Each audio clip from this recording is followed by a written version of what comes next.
parler aujourd'hui, c'est Soli Deo Gloria. Donc c'est sûrement un des plus beaux albums qui est sorti cet hiver. Cette BD, elle est assez exceptionnelle, déjà sur son traitement graphique, parce que c'est une BD qui est quasi entièrement en noir et blanc.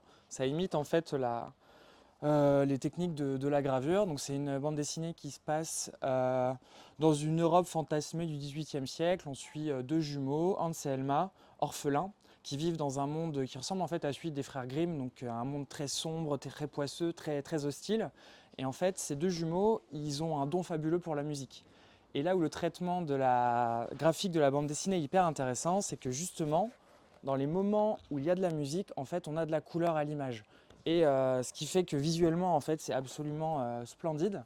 Et en fait, cette histoire, c'est une histoire qui parle justement de la musique et de gens qui ont de l'ambition et qui veulent créer la plus belle partition du monde. Parce qu'en fait, un peu le leitmotiv de cette histoire, c'est une partition dont personne ne connaît l'auteur, qui s'appelle Soli Deo Gloria, enfin non, qui est signé Soli Deo Gloria. Et Soli Deo Gloria, ça veut dire à Dieu seul la gloire.